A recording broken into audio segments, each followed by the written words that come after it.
আমি যুব সমাজকে একটা বার্তা দেবো, যুবক ভাইদের বলি, কেন ভাই গোনা করাচ্ছ? স্টোরিতে ফেসবুকে একটা অর্ধনগ্ন মেয়ের ছবি দিল, তার সঙ্গে একটা গান আট করে দিল। এটাই ঘটছে অধিকাংশ। প্রত্যেক দিনে ও রাতের বেলা ঘুমাচ্ছে, একটা গোনার ঘুমাচ্ছে বছর আমল নামার খাতা অটোমেটিক গোনা হচ্ছে। কারণ কি? গান ওলা একটা অর্ধনগ্ন মেয়ের ছবি ফেসবুকের স্টোরিতে দিয়ে দিচ্ছে। স্টোরি বোঝো তো যুবক ভাইরা?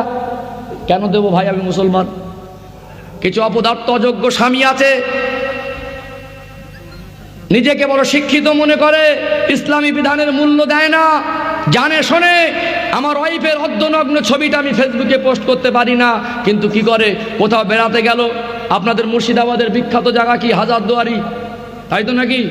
হাজারদুয়ারি বেড়াতে গেছে, মেয়েটার বয়স 16 বছর, বিবির বয়স 28 বছর, পেটে পিঠে কাড়ি নেই, শাড়ি নেই, কাপড় নেই, পর্দা নেই, শাড়িগুলো পরিয়েছে মশারির মতো পাতলা, মেয়ের মাথায় বুকে ওড়না নেই, তিনজন মিলে সেলফি তুলে ফেসবুকে পোস্ট করছে, এটা আমার ওয়াইফ।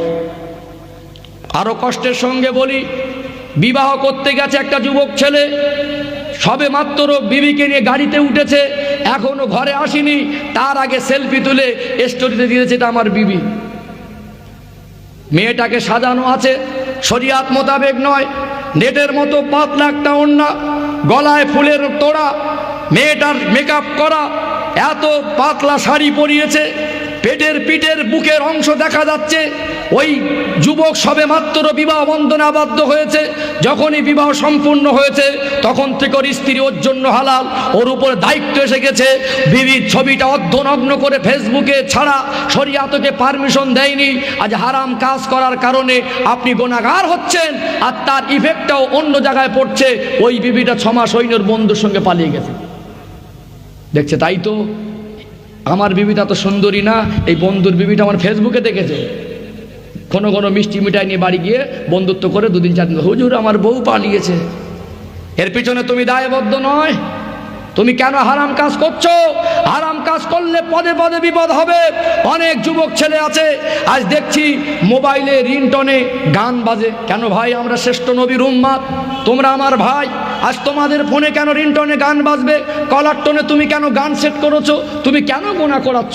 এতগুলো মানুষ আছেন, বলুন তো দেখি, কেউ ইন্তেকালের পরে সে কি চায় তার কানের ধারে হরিনাম আর গান বাজুক?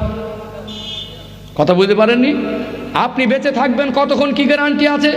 বাজারে বেরোলেন, পকেটে মোবাইল ফোন, আপনি মরে গেলেন, রাস্তায় পড়ে রইলেন, আপনার বুক পকেটে ফোনে দেরি হচ্ছে, মা বাবা ফোন করলো, প্রতিবেশীকেও ফোন করলো, মরা মানুষের কানের ধারে গানটাই তো বেজে উঠলো।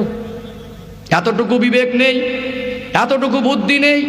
আমরা জেনে শুনে সজ্ঞানে এই কাজগুলো একদিন 2 দিন 1 মাস বছরকে বছর করে চলছি, আর শুধু বলছি আল্লাহ আমাদের দিকে দেখে না।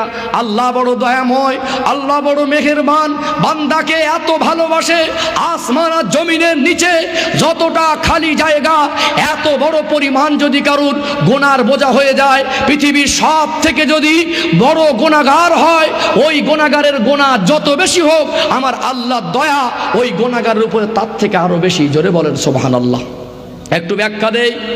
অত বড় গুনাহগার জীবনে ভুল করে যদি গুনাহ করে আর মসজিদে আজান হয়, ওই গুনাহগারকে বাদ দিয়ে নয়, হাইয়া আলাস সালাহ, হাইয়া আলাল ফালাহ, ডাকটা মুয়াজ্জিনের নয়, আওয়াজটা মুয়াজ্জিনের। ডাকটা কার?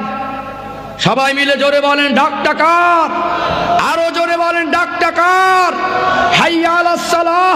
পৃথিবীর ভিতরে সব থেকে উৎকৃষ্ট জায়গা আল্লাহ পাকের ঘর মসজিদ, ওখানে আপনাকে ডাকছে, বান্দা চলে এসো। হাইয়া আলাল ফালাহ, হে আমার মান্যওয়ালারা চলে এসো মঙ্গলের দিকে, চলে এসো নামাজের দিকে। কে গুনাহগার? কার পাহাড় পরিমাণ গুনাহ ওই বান্দা ভুল করে অন্যায় করেছে, ওই গুনাহগার যদি মনে করে ভালো হব, নামাজি হব, তওবা করব, প্রতিজ্ঞাবদ্ধ হব, আর গুনাহ করব না, হাইয়া আলাস সালাত ডাক শুনে, আজানের আওয়াজ শুনে যদি মসজিদে যায়, শরিয়াত কোনো ইমাম, কোনো মুক্তাদি, দুনিয়ার কোনো মসজিদের কমিটি, কোনো মুতাল্লিকে পারমিশন দেয়নি, গুনাহগার আসছে বলে ওকে ঘাড় ধাক্কা দিয়ে বের করে দাও। গুনাহগারের জন্য খোলা, নেককারের জন্য খোলা মসজিদের দরজায় আজানের পরে তালা মারার পারমিশন আল্লাহ কাউকেই দেয়নি। গুনাহগারও চলে যাবে, আল্লাহর কাছে মাথা নত করে দেবে, তওবায় নাসুহা করে নেবে, আমার আল্লাহ তার জীবনের গুনাহ মাফ করে দিয়ে রহমতের কোলে টেনে নেবে। জোরে বলুন, একটু মন খুলে বলেন না সুবহানাল্লাহ। সবাই মিলে উচ্চ আওয়াজে বলেন না সুবহানাল্লাহ, আল্লাহু আকবার। আমার আল্লাহর এত দয়া, আমার আল্লাহ বান্দাকে এত ভালোবাসে, তারপরেও আজান হচ্ছে বিড়ি টানছি, কি গো আজান হচ্ছে, বাজারে বসে মার্কেটে বসে খৈনি ডলছি, নামাজে যাইনি। মাথা নত করুন আল্লাহর কাছে। কেন অভাবে পড়ে, কেন অনাটনে পড়ে বন্ধনের ব্যাংকের লোনের দ্বারস্থ হলেন? আল্লাহর উপর ঈমান রাখুন, ঈমান আনুন মা হাজরার মতো, ঈমানদার হন নবী ইব্রাহিম আলাইহিস সালামের মতো। আল্লাহকে মানা কাকে বলে, আল্লাহর উপরে বিশ্বাস স্থাপন কাকে বলে, পৃথিবীর মানুষের জন্য দৃষ্টান্ত। আল্লাহকে এতটা মেনেছে, আমার আল্লাহর এতটা পছন্দ হয়ে গেছে, আল্লাহগুলো আমাদের জন্য দৃষ্টান্ত করে দিয়েছেন। যেদিন মায়ের গর্ভে ছিলাম, সেদিন আমার আল্লাহ আমাকে মা নারীর সঙ্গে কানেকশন করে খাইয়েছিল।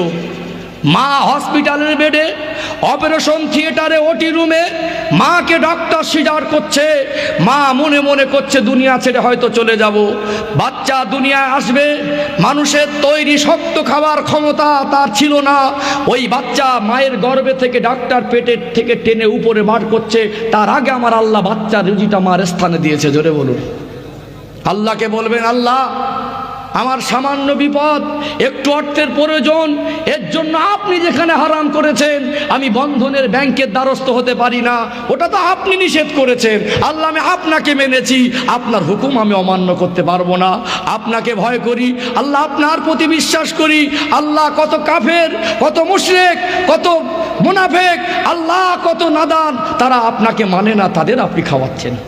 রাস্তায় কত কুকুর ঘরে তারা খেয়ে বেঁচে আছে, হাজার হাজার পাখি আছে তারা খেয়ে বেঁচে আছে, সাগর মহাসাগরে বড় বড় মাছ আছে তারা খেয়ে বেঁচে আছে। আল্লাহ আমার বৃদ্ধ বাবা মা, আমার ছোট ছোট বাচ্চা, আল্লাহ আমার ঘরে একটু অভাব, আমি হারাম কাজ তো করতে পারবো না, আমাকে রুজির ব্যবস্থা করে দেন। খোদার কসম 5 বার নামাজ পড়ুন, আল্লাহর কাছে চোখের পানি ফেলুন, দুঃখ বেদনা কষ্ট চাওয়া পাওয়া আল্লাহর কাছে তুলে ধরুন।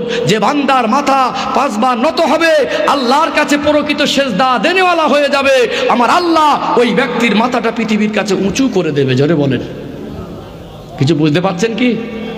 আলোচনা অসুবিধা হলো নাকি? কষ্ট পেলেন নাকি? তাহলে আমি বোঝাতে চেয়েছিলাম কি, আল্লাহ বলেছেন পরিপূর্ণ ইসলামের মধ্যে চলে এসো। এর অর্থ হলো আমাদের উপরে আল্লাহ যে বিধান এসেছে, মানার যে তরিকা পদ্ধতি আমার নবী দেখিয়ে দিয়ে গেছেন, কি জানেন? সুন্নাত তরিকায় জীবন তৈরি করতে হবে। আল্লাহ যেটা আদেশ সেটা আমার উপরে আছে, আমরা আপ্রাণ চেষ্টা করব মেনে চলার। বোঝা গেল কি? মানার ভিতরে কামিয়াবি আছে।